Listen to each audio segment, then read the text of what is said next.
Spider-Man might just be getting help from some brand new Avengers joining the ranks of the team in the MCU, as recent rumors have popped up that Simu Liu, who of course plays Shang-Chi, is going to be co-starring with Spider-Man as one of the characters that's allowed to cross over in this deal that they have with Sony, and that he is essentially here because of the director of his film directing Spider-Man 4. How exactly did we get here with the latest news? Well, I think it's pretty self-explanatory. The director of Shang-Chi and the Legend of the Ten Rings impressed Marvel Studios and Disney enough that at one point they gave him Avengers the Kang Dynasty. Jonathan Majors' troubles led to that film being cancelled. He of course walked away from the film to direct Shang-Chi 2. Shang-Chi 2 is either cancelled or on the back burner, but they love what he did, so he's directing Spider-Man 4. Enter the rumors, the scoops, and the confirmation by insiders that Simu Liu, who of course plays Shang-Chi, is part of Spider-Man 4 with a major supporting role. Now, just a reminder that we covered what was supposed to be Avengers the Kang Dynasty in detail. It's like a 10-minute video, and Shang-Chi was the main character of that film. Obviously, Marvel Studios wanted that.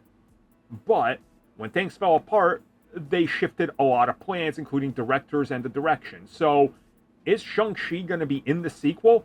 I mean, you got the director, and you got to start putting characters together so the Avengers reforming makes sense.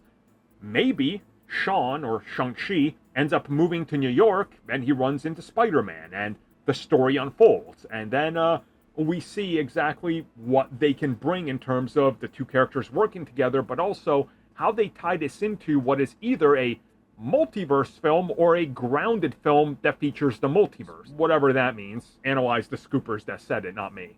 To me personally, it makes sense that he would be in this. Now, of course, if he is in it, we are adding a lot of power to Spider-Man's side, right? So they can't just fight Kingpin, because Shang-Chi will destroy Kingpin.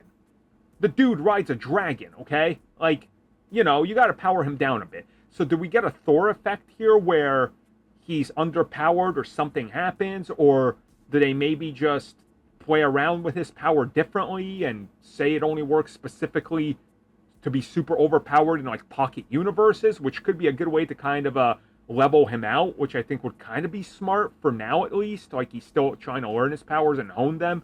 So I want to know how this works, because trust me, you guys know how I feel about Shang-Chi. So I'm all in. If he's in this film, I mean, yeah, bring it on. This is automatically jumped up to my most anticipated Marvel film then, because 1, it's Spider-Man, 2, Shang-Chi's in it, 3, we're rumored to also get Daredevil and Kingpin. Like, that's a winning combo for me.